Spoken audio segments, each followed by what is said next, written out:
प्रिय बच्चों, आप लोग कैसे हैं? मुझे आशा है कि आप लोग अच्छे ही होंगे। मैं असिस्टेंट प्रोफेसर रामजी यादव, आदित्य प्रकाश Jalan teachers training college कुदरुम Ranchi से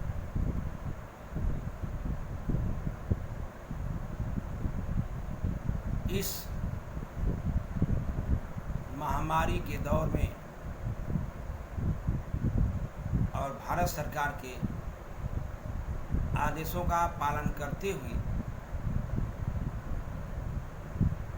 सभी राज्य सरकारें अपने अपने दायित्व का निर्वहन कर रही हैं।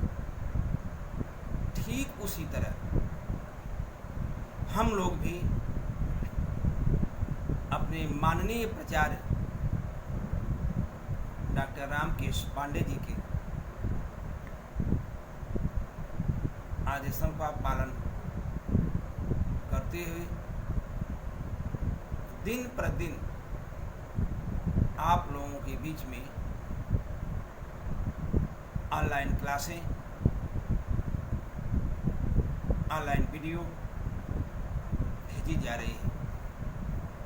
मैंने कोर्स प्रथम में बाल्यावस्था एवं उसके विकास के अंतर्गत यूनिट 5 के अंतर्गत व्यक्तित्व क्या है काफ़ी दिन चला। हमको अनुमान है और आशा भी है कि आप लोगों को बहुत ही अच्छे तरीक़ा से समझ में आ भी गया होगा। व्यक्तित्व के प्रकार से लेकर उसके वर्गीकरण, कारक, गुणशील गुण क्या है, सब आपको मैंने बहुत विधिवत तरीक़ा से बता चुके हैं। आज मैंने उसी यूनिट से फ्रायड के व्यक्तित्व सिद्धांत जो हैं, मनोविश्लेषणात्मक सिद्धांत जो हैं, उन्हीं के आधार पर मैंने आज टॉपिक लेकर चला हूँ कि फ्रायड ने अपने मनोविश्लेषणात्मक सिद्धांत के अंतर्गत व्यक्तित्व के गतिकी का वर्णन किया है। फ्रायड ने अपने सिद्धांत के आधार पर और अपने सिद्धांत में कहा कि व्यक्ति में एक गतिकी वर्णन है।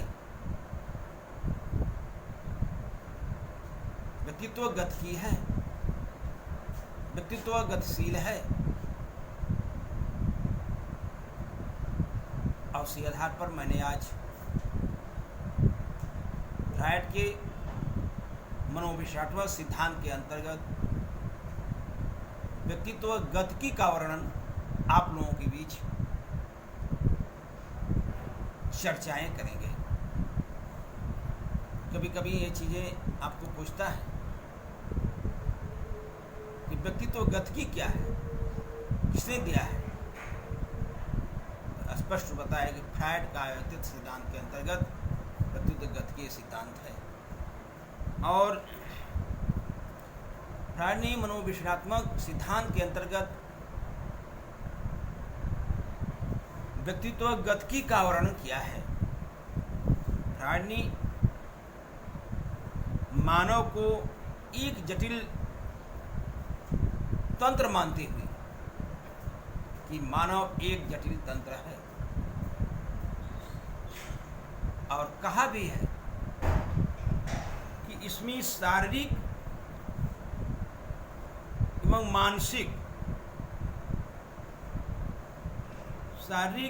मानसिक ऊर्जा होती है।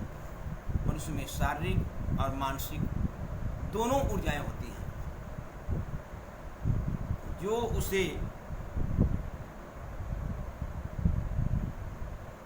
मनुष्य रखता है। जब मैंने शारीरिक ऊर्जा की बात करते हैं, व्यक्ति में शारीरिक ऊर्जा की जब हम बातें करते हैं तो हमको शारीरिक क्रियाएं करने तथा मानसिक ऊर्जा। देखिए कितनी अच्छी बात, सारी क्रियाएं की बात करते हैं तो सारी क्रिया करने, और जब मानसिक क्रिया की बात करते हैं, मानसिक ऊर्जा की बातें करते हैं, तो मुझे मानसिक क्रियाओं को करने के लिए प्रेरित होना पड़ता है। मनोशक्तियाँ, उन्हें मनोशक्तियों को महत्वपूर्ण माना कि व्यक्ति की जो मनोशक्तियाँ हैं ये सबसे महत्वपूर्ण हैं।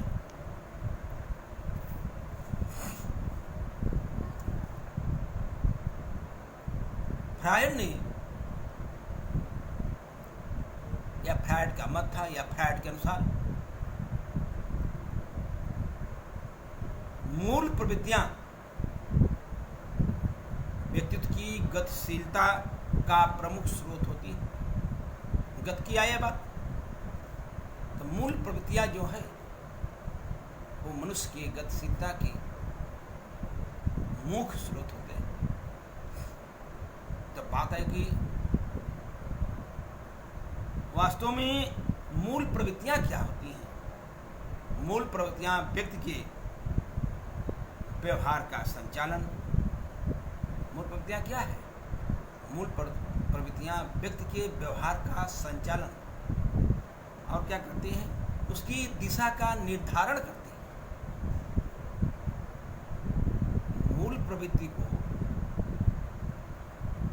फ्रायड ने, कितनी अच्छी बात है, उसका जीवन निर्धारण भी करती हैं और उस मूल प्रवृत्तियों में व्यवहार का संचालन के साथ साथ उसका दिशा निर्धारण भी होता है व्यक्ति का। फ्रायड ने दो प्रमुख मूल प्रवृत्तियां बताई, मत दो प्रमुख मूल प्रवृत्तियों पर उन्होंने कई चैप्टर लिख चुका है, कई पेज लिख चुका है कि वास्तव में फ्रायड के अनुसार जो मूल प्रवृत्तियां हैं दो, एक जीवन मूल प्रवृत्ति, और ठीक उसके विपरीत क्या हो जाएगा? राइट, मृत्यु मूल प्रवृत्ति। फ्रायड ने जीवन मूल प्रवृत्ति का उल्लेख करते हुए एक चीज, बहुत ही इंपॉर्टेंट बातें उन्होंने कही कि जीवन जब मूल प्रवृत्ति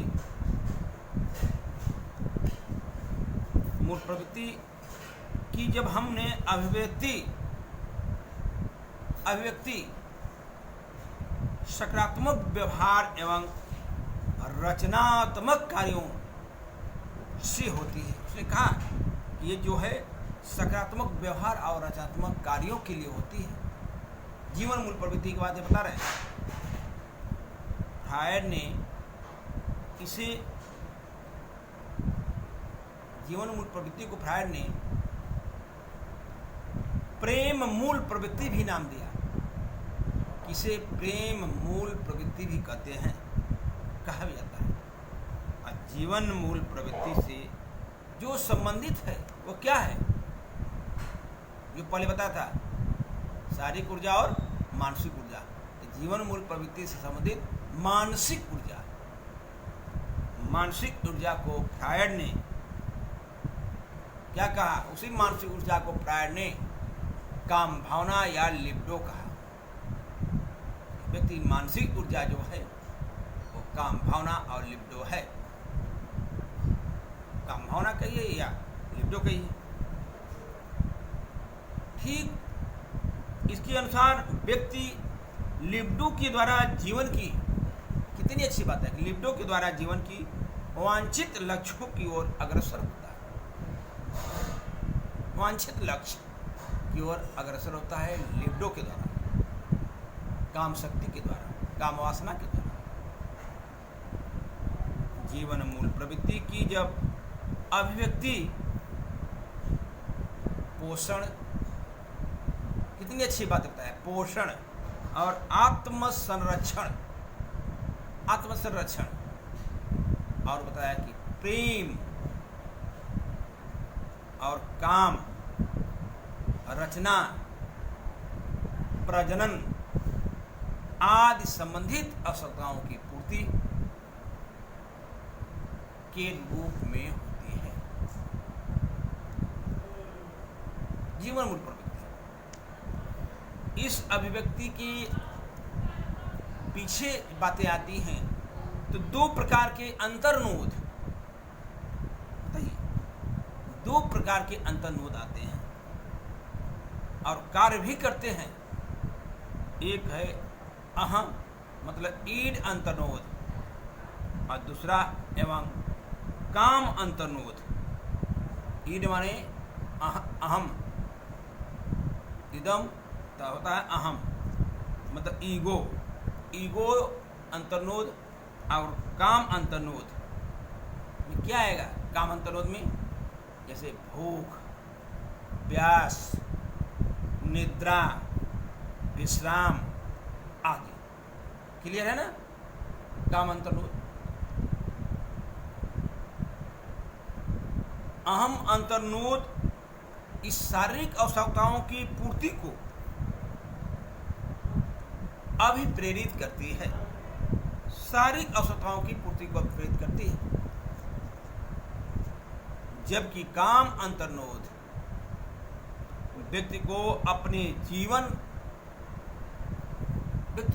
जीवन को सुखमय बनाने के लिए, काम अंतर्नोद व्यक्ति को अपने जीवन को सुखमय बनाने के लिए अभिप्रेरित करते हैं। अपने जीवन को सुखमय बनाने के लिए वो अभिप्रेरित करता है काम अवनोद। फ्रायड का जो काम शब्द क्या है? बहुत व्यापक है। काम शब्द फ्रायड का बहुत ही व्यापक है। इसके अंतर्गत अगर हम बात करते हैं, इसके अंतर्गत संतान के प्रति कितनी अच्छी बात फ्रायड ने लिखा है कि संतान के प्रति वात्सल्य की बात कहा, और भाई बहन का जो स्नेह है, वात्सल्य, भाई बहन का स्नेह, इसके काम के प्रति, मित्रों का आपसी प्रेम, मित्रों का आपसी प्रेम, पति पत्नी का प्रेम, पति पत्नी का प्रेम भी इसमें अहम भूमिका निभाता है। प्रेमिका का पवित्र प्रेम, देखिए पति पत्नी का प्रेम तो है ही है, लेकिन इसमें फ्रायड ने प्रेमिका के जब संबंध की बात बताया तो उन्होंने कहा कि पवित्र प्रेम आदि सभी कुछ सम्मिलित हैं काम अंतर्नोद में।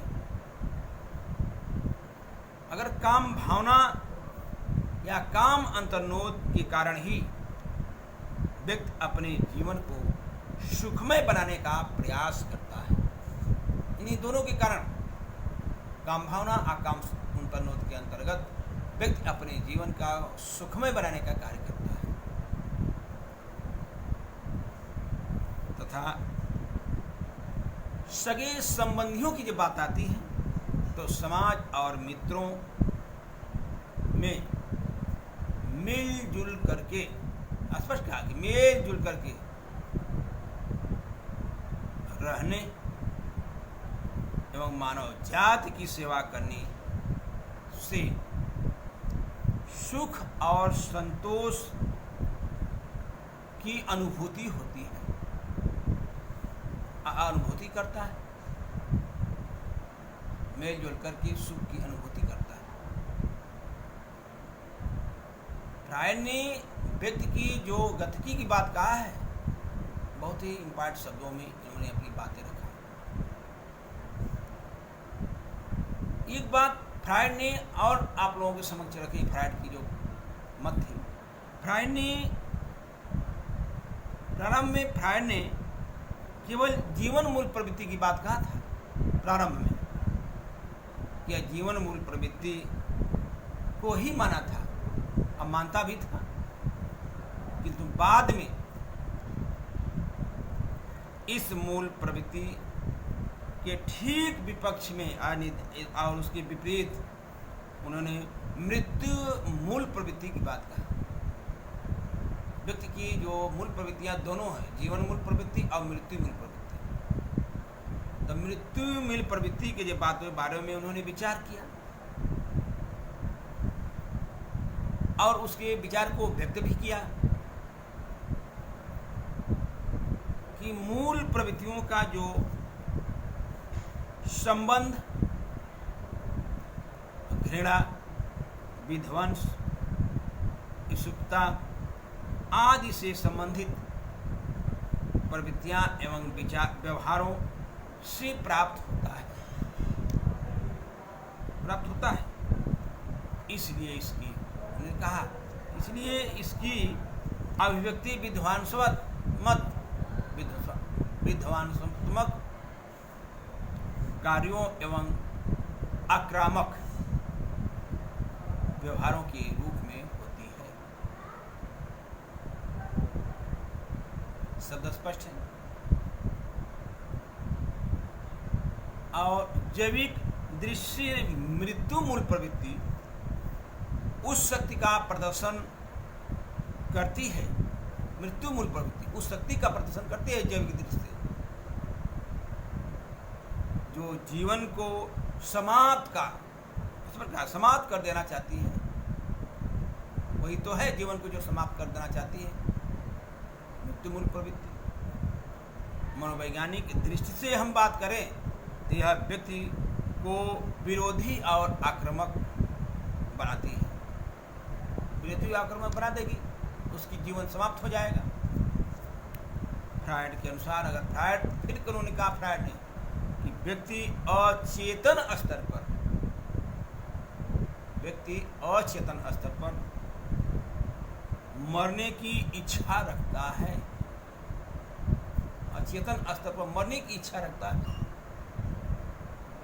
उसके अनुसार अगर व्यक्ति का व्यवहार जीवन या मूल प्रवृत्तियों द्वारा क्या होता है, जीवन संचालित होता है। उसका जीवन मूल प्रवृत्तियों द्वारा भी ये संचालित होता है। और उसी मृत्यु मूल प्रवृत्ति द्वारा संचालित होना उन्होंने गतिकी का सिद्धांत के अंतर्गत रखा। व्यक्तित्व की अगर गतिकी के अंतर्गत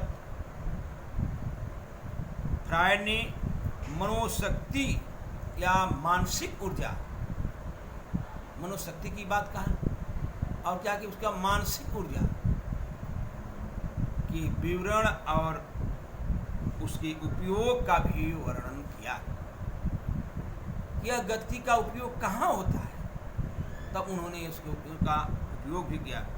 फ्रायड के अनुसार अगर माने तो संपूर्ण ऊर्जा का स्रोत एवं भंडार कौन है, ईदम माने ईड होता है।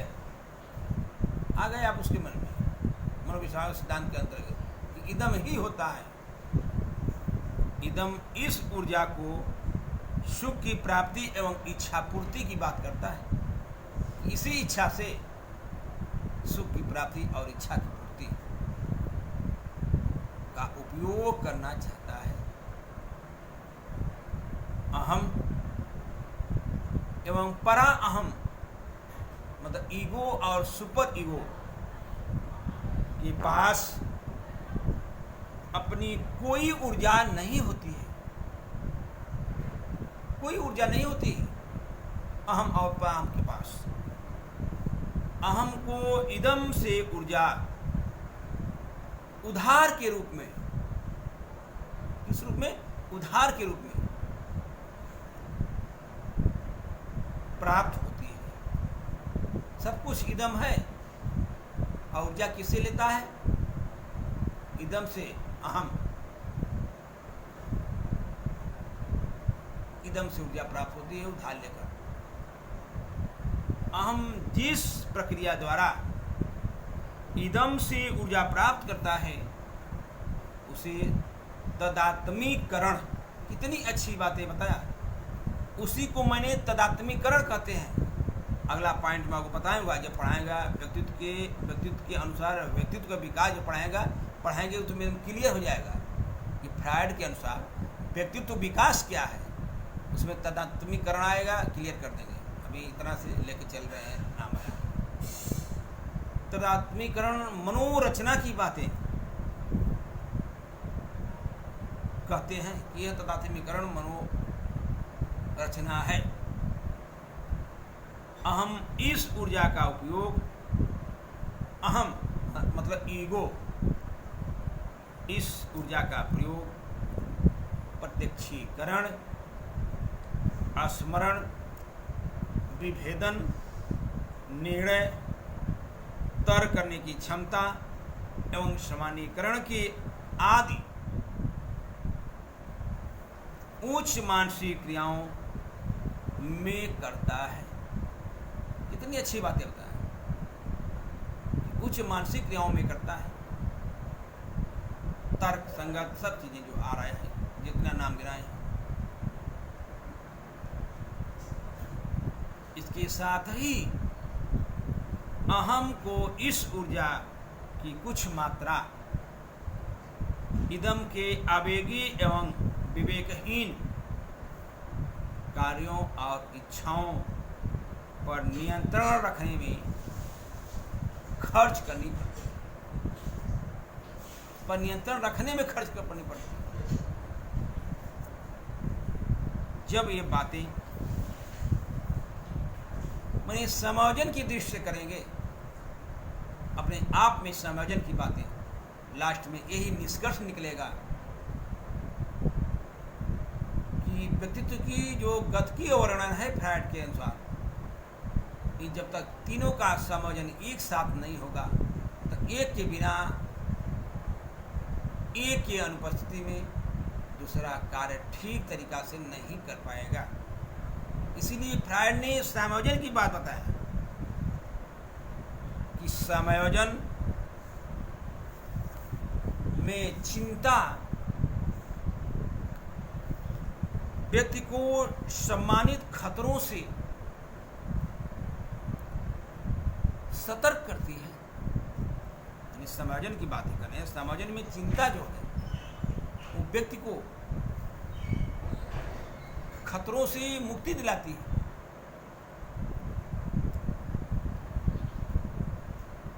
जब समायोजन में चिंता इतनी बड़ी है कि चिंता व्यक्ति को संभावित खतरों से सतर्क कराती है, तो फ्रायड ने चिंता के 3 प्रकार बताए। मतलब चिंता व्यक्ति को भी गतिशील के अंतर्गत आती है, गति के अंतर्गत आती है। और फ्रायड ने चिंता को 3 प्रकार उन्होंने बताया कि चिंताएं 3 प्रकार की कौन कौन सी होती है। नहीं जान रहे हो तो जान लीजिए। एक वास्तविक चिंता, एक व्यक्ति की या किसी भी व्यक्ति की एक रियल चिंता होती है, वास्तविक चिंता होती है, और कुछ चिंताएं बेफजूल होती हैं जिसका कोई रहस्य ही नहीं है। फ्रायड ने 3 प्रकार की चिंताएं अभिव्यक्त की आप लोगों के सामने। एक वास्तव में वास्तविक चिंता क्या है, फ्रायड ने इसकी बात बताया। और दूसरा कहा कि तंत्रिकागत, उसको कह सकते हैं एक नाम और, मन अस्तापी चिंता। तंत्रिका तंत्र करते हैं मन अस्तापीय चिंता, एक वास्तविक चिंता, दूसरा मन अस्तापीय चिंता, और तीसरा उन्होंने एक बात और रखा कि नैतिक चिंता, नैतिक मूल्य, नैतिक चिंता। ये 3 प्रकार के चिंताओं का वर्णन किया फ्रायड ने आपके मनोविश्लेषण सिद्धांत के अंतर्गत, व्यक्तित्व का गतिकीय वर्णन के अंतर्गत। उन्होंने गतिकीय वर्णन की बात जब कहा तो इन तीनों चिंताओं को स्पष्ट रूप से कि वास्तव में वास्तविक चिंता है क्या, तो उन्होंने एक बात उन्होंने कहा कि वास्तविक चिंता वह चिंता है जो वाह जगत के वास्तविक खतरों के कारण होती है। मतलब वाह जगत के, बाहरी जगत के वास्तविक खतरों के लिए होती है। वह क्या है, वो सब सबके लिए है, मत एक व्यक्ति के लिए है ये वास्तविक चिंता। वह चिंता क्या है? जैसे तूफान, भूकंप, और क्या जोड़ सकते हैं उसमें? खुखार। खुखार जानवर सुने हैं ना? खुखार जानवर अगर अभी शेर आ जाए आप लोगों के सामने, तो क्या एक व्यक्ति की ये चिंता है? नहीं, ये वास्तविक चिंता है, यह सबकी चिंता है। तो फ्रायड ने सबकी बातें उन्होंने बताया कि जिससे सब चिंतित हों, वह वास्तविक चिंता होती है। फिर उन्होंने मन अस्तापीय चिंता की बात बताया कि वास्तव में मन अस्तापीय चिंता, मन अस्तापीय चिंता को उन्होंने मूल प्रवृत्तियों की बात कहा। वह मूल प्रवृत्तियों की संतुष्टि हेतु किए जाने वाले कार्य एवं व्यवहार के प्रति संभावित दंड के भय से उत्पन्न होती है।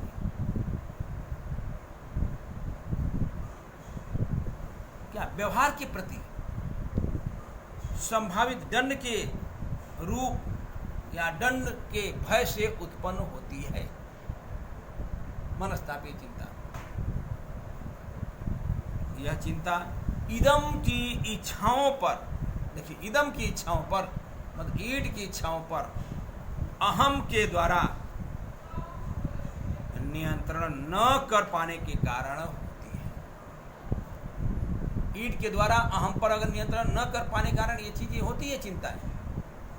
जो मन अस्तापी चिंता होती है, मन पर नियंत्रण करता है, नहीं कर पाता है, तब ये चीजें होती हैं। और उन्होंने एक बात अब तीसरा रखा कि नैतिक चिंता।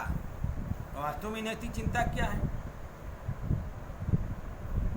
नैतिक चिंता होता है अंतर आत्मा के विरुद्ध, अंतर आत्मा के विरुद्ध कार्य करने के भय के कारण उत्पन्न होती है। अगर आपका अंतर आत्मा जिस कार्य को न करने के लिए गवाही दे, जिस कार्य को करने में आपके अंदर भय उत्पन्न हो, वह चिंता का विषय है, वह चिंतित आत्मा के विषय है। जो मेरी अंतरात्मा कहे कि ये गलत है, उस कार्य को नहीं करना चाहिए, करने से भय उत्पन्न होता है। और उसी बात को उन्होंने कहा कि भय के कारण उत्पन्न होती है। यह चिंता तब उत्पन्न होती है, ये भी आता है कि यह चिंता तब उत्पन्न होती है जब अहम इदम के अनैतिक विचारों, अहम इदम के अनैतिक विचारों एवं आवेगों को कार्य रूप में परिणित करना चाहता है, किंतु वह इसके लिए परा अहम द्वारा दिए जाने वाले, मतलब पराहम का भी योगदान है, परा अहम द्वारा दिए जाने वाले संभावित दंड या धमकी से घबराया है, होता है कि धमकी से घबराता है। इस स्थिति में व्यक्ति में अपराध बोध या आत्मलज्जा जैसी भावना उत्पन्न हो जाती है। पर हम के कारण घबराता है तो आत्मभावना की लज्जा उत्पन्न हो जाती है। ये सभी चिंताएं एक दूसरे से घनिष्ठ संबंध या घनिष्ठता से संबंधित होती है या घनिष्ठ रूप से संबंधित है तथा इसे छुटकारा पाने के लिए व्यक्ति सुरक्षात्मक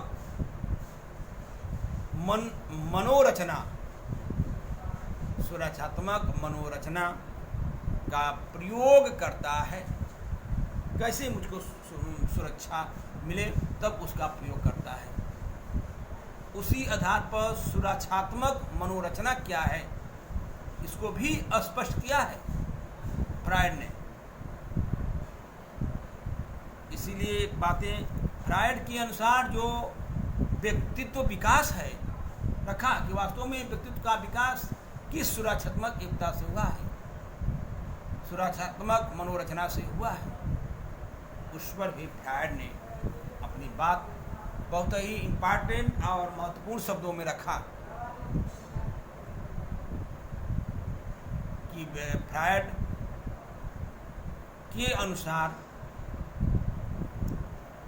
व्यक्तित्व का विकास, पॉइंट है फ्रायड के अनुसार व्यक्तित्व का विकास कैसे होता है, फ्रायड ने कौन कौन सी चीजें रखा। सर्वप्रथम फ्रायड ने व्यक्तित्व को तदात्मीकरण की बातें कहा। आगे बताएंगे वास्तव में तदात्मीकरण क्या है, और विस्थापन तथा अहम सुरक्षा मनोरचना, ये बातें आई थी ना, सुरक्षा मनोरचना क्या है, मनोरचना क्या है, कहे थे अभी सुरक्षा मनोरचना क्या है, सुरक्षात्मक मनोरचना क्या है, तो अहम सुरक्षा मनोरचना, तदात्मीकरण, विस्थापन तथा अहम सुरक्षा मनोरचना के साथ साथ, तीनों के साथ साथ मनोलैंगिक विकास की अवस्था। कितनी अच्छी बातें बताया कि व्यक्ति में इनके अलावा मनोलैंगिक विकास की जो अवस्था के आधार पर वह स्पष्ट किया, अपनी बातों को बहुत ही शालीनता से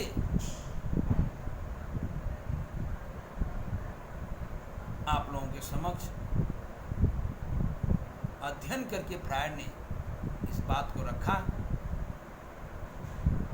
इसका गहन अध्ययन करना हो तो अधिगम का एक किताब है, एक बार नाम बताए थे इसका, है कि अधिगमकर्ता का विकास एवं अधिगम शिक्षण प्रक्रिया में, उसके राइटर हैं डॉक्टर सिया राम यादव, और उनकी किताब में देखेंगे पेज नंबर 415 पर, तो उस पर ये स्पष्ट रूप से लिखा है कि सुरक्षा मनोरचना क्या है। इन तीनों को मैंने कैसे, मनोलैंगिका की बात कहा कि मनोलैंगिक विकास किन किन अवस्थाओं में कैसे कब कब होता है, उसकी स्पष्ट व्याख्या वहाँ लिखा है फ्रायड ने। तब फ्रायड ने तदात्मीकरण से तात्पर्य बताया, तीनों को बता दे रहे हैं। तदात्मीकरण से तात्पर्य फ्रायड ने बताया कि वास्तव में तदात्मीकरण का तात्पर्य उस प्रक्रिया से स्पष्ट कहा जिसके अंतर्गत व्यक्ति का किसी दूसरे व्यक्ति से, कितने कहा, व्यक्ति का किसी दूसरे व्यक्ति के व्यक्तित्व से तदान में स्थापित हो जाता है। तदात्मीकरण माने समझ रहे हैं कि अनुकरण करना, किसी व्यक्ति जो कार्य कर रहा है ठीक उसका अनुकरण कर लेना ही तदात्मीकरण है। तब वह अपने को उसी की तरह समझने लगता है। तदात्मीकरण माने यही होता है, आपका नकल मैंने किया, आपको अपने जैसा समझने लगा, वही तदात्मीकरण है। इसे व्यवहार अनुकरणवाद भी कहा जाता है। आ गया नाम कि नहीं, व्यवहार अनुकरणवाद, मैंने किसी के व्यवहार का अगर अनुकरण किया वही तादात्म्यकरण है। जैसे अगर कभी कभी यही दिखाया जाता है कि माता पिता के व्यवहार का अनुकरण बच्चा करता है, तादात्म्यकरण है। दोनों होता है, अच्छे का भी करता है, बुरे का भी करता है। और किंतु इसमें से यह आवश्यक नहीं है कि व्यक्ति का दूसरे व्यक्ति के प्रत्येक पक्ष से तादात्म्य स्थापित हो, कोई जरूरी नहीं है कि सब पक्षों का व्यक्ति व्यवहार और अवगुण गुणों का तादात्म्यकरण करे। बच्चे अपने माता पिता के व्यक्तित्व का, देखिए बच्चे अपने माता पिता के व्यक्तित्व को प्रायः तादात्म्यकरण के द्वारा ही सीखते हैं, मतलब उनके अनुकरण के द्वारा ही सीखते हैं। यही तो तादात्म्यकरण है। जैसे प्रशंसा, बच्चा सुनना चाहता है, एवं भय से भी डरता है। तो दोनों चीज़ें हैं माता पिता के अंदर, और उसे वो सीखता है। माता कहती वहाँ नहीं जाना है बेटा, ये वहाँ चीज़ ये है, वहाँ चीज़ ये है। तो बच्चा उस तत्वीकरण का अनुकरण करना सुनकर नहीं जाता है, प्रशंसा सुनता है, वह पसंद करता है और उनकी बातों को प्रसन्नचित मन से सुनता है, अपनी प्रसन्नता स्वयं सुनना चाहता है। यही तात्पर्य तात्म्य की प्रक्रिया पर बल दिया जाता है और उसे बल भी प्राप्त होता है, बल भी मिलता है। प्रसन्नता करेंगे बच्चे को बल मिलता है, भय जहाँ करेंगे वही भी बल मिलता है, वहाँ जाता नहीं। यही तात्विकरण है। महाराज ने विस्थापन की भी बात कहा कि व्यक्ति में विस्थापन भी है। इसके अंतर्गत किसी विचार या वस्तु की बात कहा कि किसी विचार या वस्तु से संबंधित संवेग किसी अन्य विचार या वस्तु पर हस्तांतरित हो जाते हैं। किसी विचार या वस्तु पर, किसी व्यक्ति या विचार या वस्तु पर हस्तांतरित हो जाते हैं। विस्थापन को उन्होंने दो अवस्थाओं में कहा कि विस्थापन दो अवस्थाओं में संभव होता है। उन्होंने एक को रखा कि जब मूल वस्तु और विस्थापित वस्तु में समानता होती है, जब मूल वस्तु और विस्थापित वस्तु में समानता होती है। दूसरे को कहा कि जब विस्थापित वस्तु की बात कहा कि जब विस्थापित वस्तु समाज द्वारा मान्य होती है। विस्थापित वस्तु ऐसे नहीं, समाज द्वारा मान्य हो, व्यक्ति को उसकी अनेक रुचियां,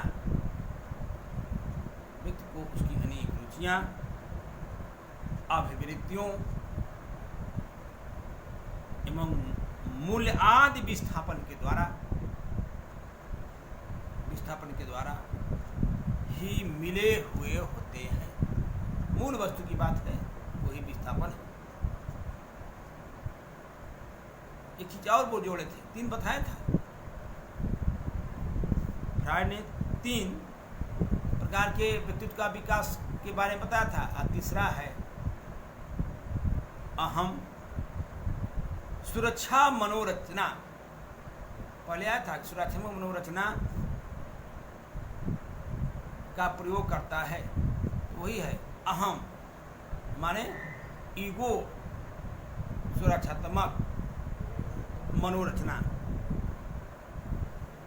उन्होंने कहा कि इससे तात्पर्य की बात करते हैं तो अहम द्वारा ये निर्मित ऐसे उपायों से है। अहम द्वारा तो ईगो द्वारा जो चिंता की बात करता है, जो चिंता जनित दबावों या तनावों को कम करते हैं।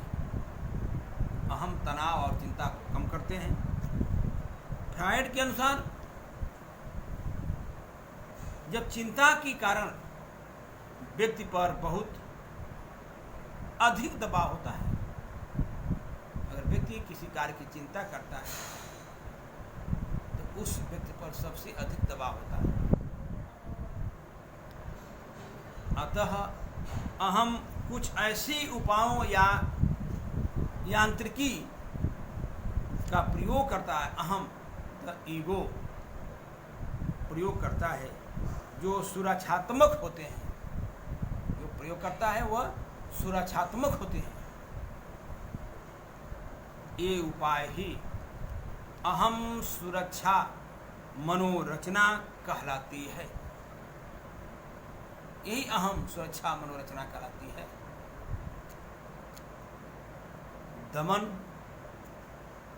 दमन और प्रक्षेपण, तर्क करना, प्रतिगमन, विस्थापन आदि ऐसी मान्यताएं मनोरचनाएं हैं जो दमन के द्वारा व्यक्ति अपनी जैविक अनैतिक कर्तव्य कहते हैं, व्यक्ति अपने अनैतिक एवं अमान्य इच्छाओं को दबा लेता है। व्यक्ति के अंदर जो इच्छाएं हैं उसको वह दबा लेता है।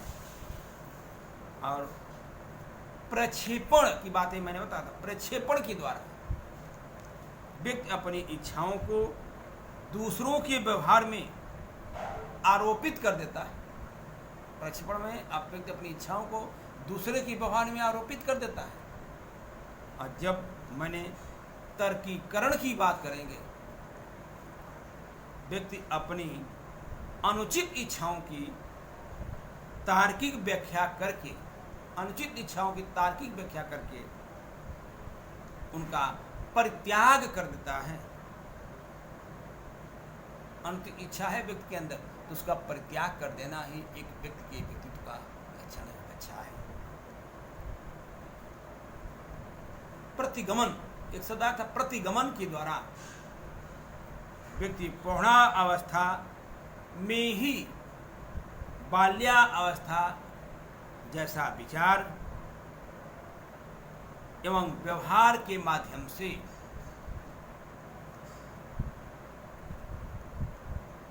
चिंता से छुटकारा पाने का प्रयास करता है। व्यक्ति देते हैं बालक जैसे बूढ़े होते हैं, प्रौढ़ावस्था में वो बालक जैसी बातें करते हैं।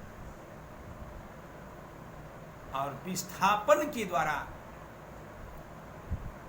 व्यक्ति अपनी इच्छा को दूसरे रूप में परिवर्तित करके, विस्थापन के द्वारा व्यक्ति अपनी इच्छा को दूसरे रूप में परिवर्तित करके उसे पूरा करने का प्रयास करता है। कितनी अच्छी बात फ्रायड ने कहा। 5-6 पॉइंट में उन्होंने स्पष्ट कर दिया कि वास्तव में जो अहम स्वेच्छाओं की रचनाएं कहलाती हैं क्या क्या है। तो उसने दमन बताया, प्रक्षेपण बताया, तर्कीकरण बताया, बात करी तर्कीकरण है, फिर उन्होंने कहा कि प्रतिगमन है, विस्थापन है, ये सब की उन्होंने व्याख्या करके उन्होंने फ्रायड ने एक बात बहुत ही इम्पोर्टेंट बताई कि फ्रायड ने व्यक्तित्व विकास में कामुकता की बात कहा कि व्यक्तित्व का विकास कामुकता का होना भी जरूरी है। ने कहा व्यक्तित्व विकास में कामुकता अथवा लैंगिक ऊर्जा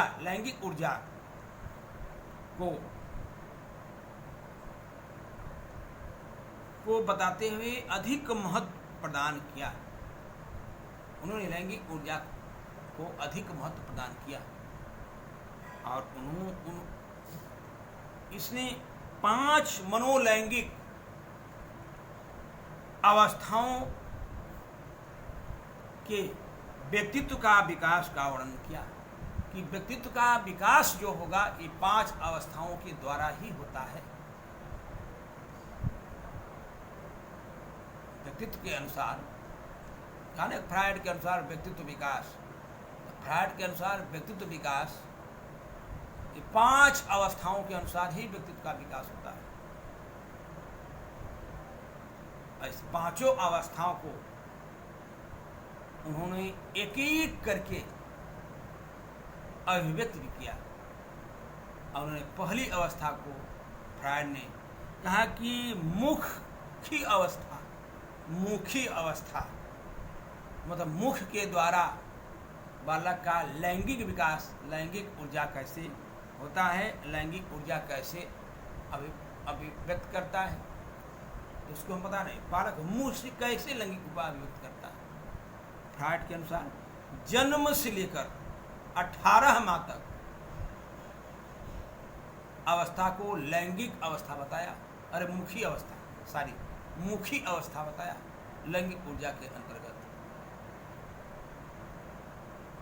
जन्म से 18 माह तक बालक की मुखी अवस्था होती है और वो इस अवस्था में शिशु मुख द्वारा की जाने वाली विभिन्न क्रियाएं, मुंह से करने वाली उसकी विभिन्न क्रियाएं जो हैं उसको ही लैंगिक अवस्था, लैंगिक ऊर्जा है। जैसे मुख से क्या करता है, मुंह से बालक क्या कर सकता है? निगलना, खाना पीना निगलना। और क्या करता है? और कुछ करता है क्या?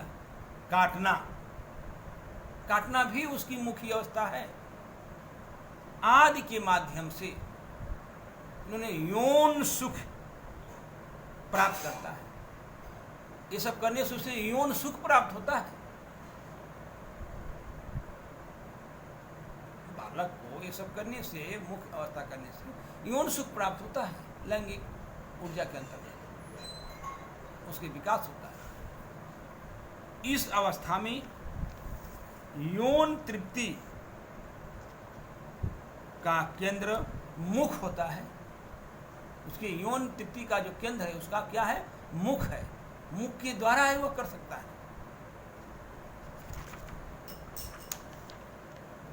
जब उन्होंने यौन तृप्ति की बातें करता है तो इस अवस्था में यौन तृप्ति, यौन माने सेक्स तृप्ति, ये बातें जब होती हैं तो उन्होंने यौन तृप्ति का केंद्र मुख होता है। और मुखी अवस्था में कितनी अच्छी बातें कहा कि मुखी अवस्था में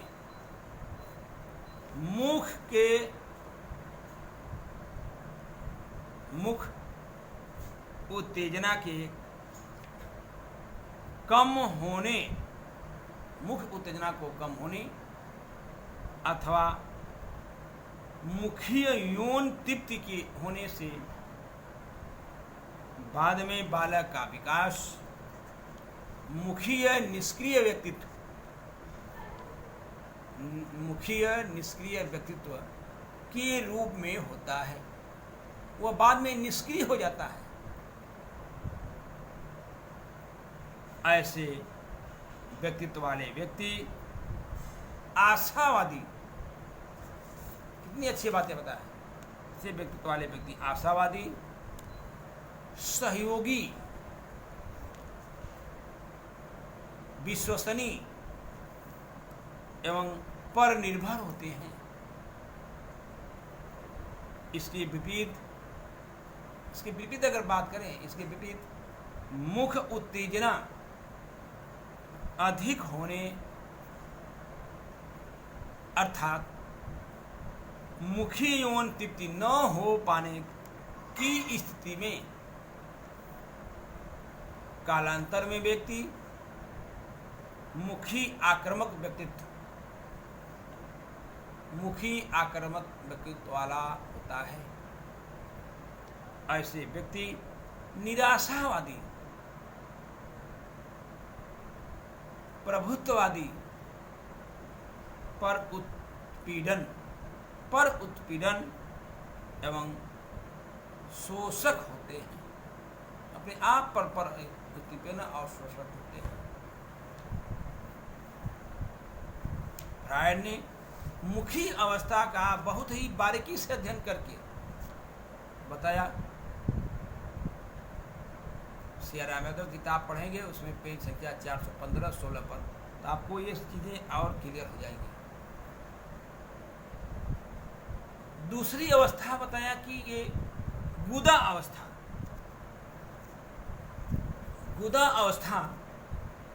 की जब बातें आती हैं तो व्यक्ति बालक की यह 8 माह, कितनी अच्छी बातें बताया, 8 माह या 1 वर्ष से लेकर 8 माह या 1 वर्ष से लेकर 4 वर्ष तक की आयु को गुदा अवस्था बताया। बच्चे की आयु जो है 4 वर्ष तक गुदा अवस्था है। गुदा अवस्था, इस अवस्था में बालक, कितनी अच्छी बात कि इस अवस्था में बालक को मलमूत्र होता है, बिल्कुल मलमूत्र के निष्कासन से यौन सुख की प्राप्ति होती है।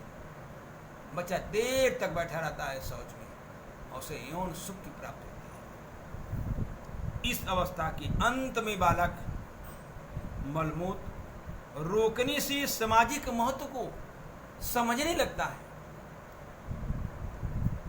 इस अवस्था में बालक की यौन संतुष्टि में आवश्यक बाधाओं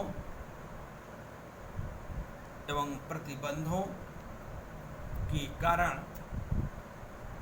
उसमें कुछ मानसिक रोग भी उत्पन्न हो सकते हैं, होते नहीं, हो सकते हैं। इसलिए एक व्यक्ति के व्यक्तित्व के विकास में यौन अवस्था भी,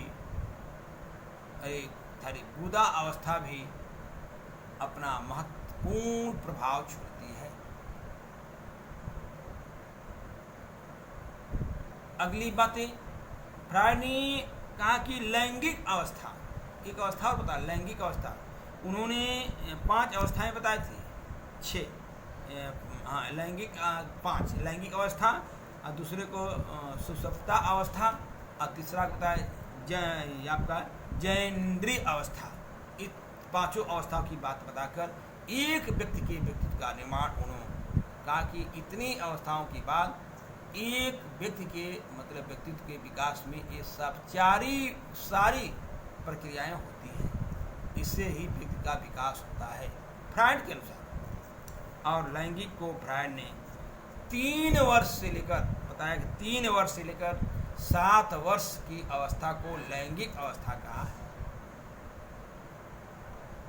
फ्रायड ने इस अवस्था में बालक और बालिकाएं दोनों की बात बताया कि बालक और बालिकाएं अपने अंगों को सहलाते छूते भी हैं, और जब इंद्रिय को छूने या सहलाने, उसके साथ खेलने, उसे अपने साथियों या दूसरों लोगों को दिखलाने, बात करने में आनंद की अनुभूति करते हैं, आनंद एवं सुख की प्राप्ति करते हैं। इसी अवस्था में बालकों में, कितनी अच्छी बातें कहा, इसी अवस्था में बालकों में मातृ प्रेम, बालक को माता के प्रति प्रेम या पिता विरोधी ग्रंथि तथा बालिकाओं में पितृ प्रेम और मातृ विरोधी ग्रंथि उत्पन्न होती हैं, का उदय भी होता है, ये ग्रंथि का उदय भी होता है। इसी आधार पर इन दोनों मनोग्रंथियों का समुचित समाधान होने पर बालक बालिकाओं में नैतिकता का विकास होता है, जबकि समुचित समाधान न हो पाने पर, समुचित समाधान न हो पाने पर व्यक्तित्व पर बुरा प्रभाव पड़ता है। अब मैंने इसको यहीं समाप्त कर रहा हूँ। सुषुप्तावस्था आपको क्लियर ही हो जाएगा, जिसमें बालक अपनी इसकी अवस्थाएं जो हैं 6 से 7 वर्ष तक चलती हैं, और 6-7 वर्ष से लेकर 12 वर्ष तक, जैसे किशोरावस्था में होती हैं, सेम वही चीज़ें होती हैं सुषुप्तावस्था का बोला फ्रायड ने। और जन इंद्रिय अवस्था की बातें 12 वर्ष से आपका 20 वर्ष तक ये अवस्थाएँ चलती रहती हैं, जैसे पौढ़ावस्था में। इसमें समलिंगी कामुकता विकसित होती है लोगों के प्रति। इसी आधार पर अपने अंतर अनुसार और संतति वृद्धि व्यक्ति कर सकता है। इस लास्ट अवस्था में स्पष्ट बताया उन्होंने जन इंद्रिय अवस्था में, कि जन इंद्रिय का संपूर्ण विकास हो जाता है इस अवस्था में। अब बालक संतति को जन्म देने से भी उन्होंने अपना दायित्व का निर्वहन भी करता है, और संतति वृद्धि पर भी वह कर सकता है।